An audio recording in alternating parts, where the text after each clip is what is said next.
what is your opinion on that, the jinn, on what the jinn are, what is meant by them in the Quran? Yeah, but I didn't understand. Yeah, it's difficult. It's difficult because you see, because we don't know what the jinn means. We are all too often just seeking very simplistic, nice, ship-shaped, boxed answers, but we don't know what this means. In the Quran, the word jinn is used to mean different things at different times.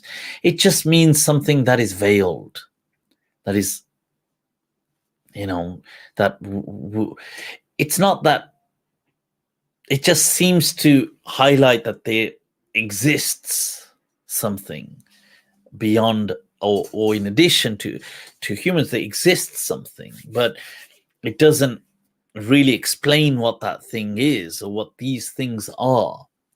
And jinn doesn't, when it's used in the Quran, doesn't always mean the jinn as people have understood them. So for example, the majority, you'd be surprised to know, like if you read Imam Nawawi or Imam Qurtubi on the verse of the Quran where it speaks of Iblis, kana min al-jinn fafasaqa an amri rabbi. Kana min al-jinn, they say, does not mean he's from the jinn. They actually believe he was an angel. He's a fallen angel, which is very biblical in that sense. But it's what they say. The majority of the scholars believe that jinn is Iblis is, Iblis is a variant of the Greek diabolus, which this devil, this thing is a fallen angel. So he's not from the jinn. So they say, well, what does jinn here in this verse mean then? They say, no, jinn here just means something else, and they explain it, and it's a different time. So jinn does not mean one particular thing. And yeah, so it can mean a series of things. We just won't know. It's hard to explain. People say, well, what do you think? Do you think they're human beings? Like they're like these kind of humans that live like us? No, what makes you think they have to be like that? You see, what if they are entities that exist within the forces? I'm just saying, what if they did in that realm? Now, you'd be like, what? Doesn't make sense. But yeah, I get that. But what if they did exist in at a different plane of existence? So for example, let's just say how you'd have, you see, you have, I'm not saying this is it, but I'm just throwing a spanner in the works, that let's say you have the fundamental four forces within, within the cosmos. So you'll have gravity, you'll have electromagnetism, you have the strong nuclear force, you have the weak nuclear force. But within these forces, you then have these bosons that exist. Now, the bosons exist within that realm. And it's so for example, photons acting for that within the electromagnetism, but whether gluons or gravitons have been hypothesized. But let's say within these realms, that's these forces. Then according to string theory, just to give you an example, because you're going by the world around you, and this is physics explaining the world around you, that let's say within physics, let's say string theory, you've got the 10 dimensions. Now, arguably in string theory, gravity is through dimensions. This is why it's weak, you see, because we don't understand why gravity is weak. But it's weak because it's coming through dimensions. Now, I'm not saying that jinn are gravity, but what I'm saying is within the forces exist fields. So, for example, mass emerges through the Higgs field, which fundamentally would have the Higgs boson. But this is what then gives rise to mass. So within the fields, what if these entities exist? You see, what I'm saying is that you are viewing it in a very simplistic, kid-like, childlike manner. It's like a little child trying to understand something complicated.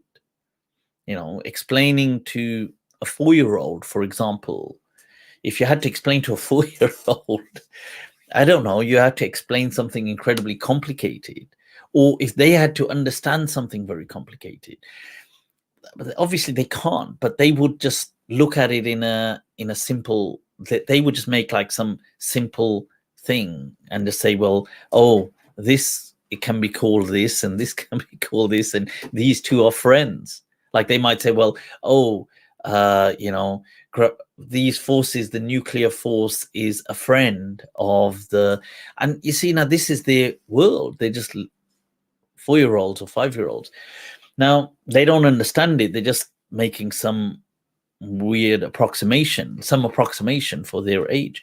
So that's what you're doing fundamentally, and you're making an approximation to your mindset, and your mindset is incredibly lacking, just as everyone's is. If you think about it, that we and matter fundamentally is like 99% not there. It's empty.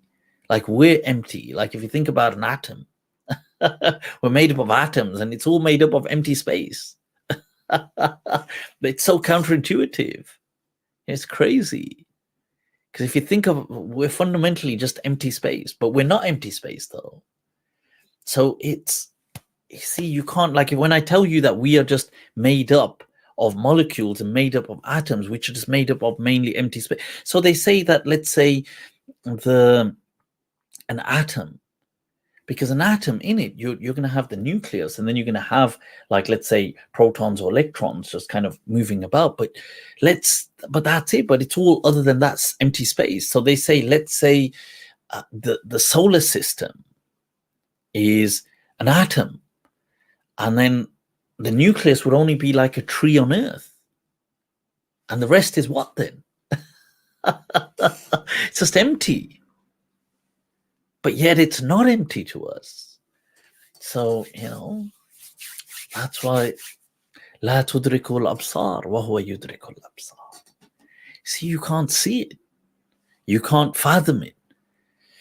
And but taking a simple kids version, childlike version, you can, but it's not going to be reality. But you could say, oh, Jinn are like, they're like human beings that walk around, they're made out of fire, and they, that we just can't see them. And that's like a child's version of, it's like Jack and the Beanstalk kind of version that you tell children.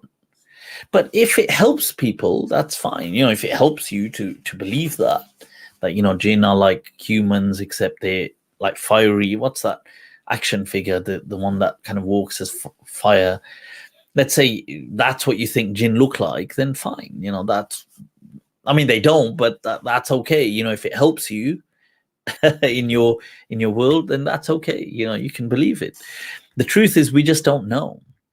When we come to learn of greater reality and physics, we may never come to understand what Jinn and these things, but maybe we might get closer.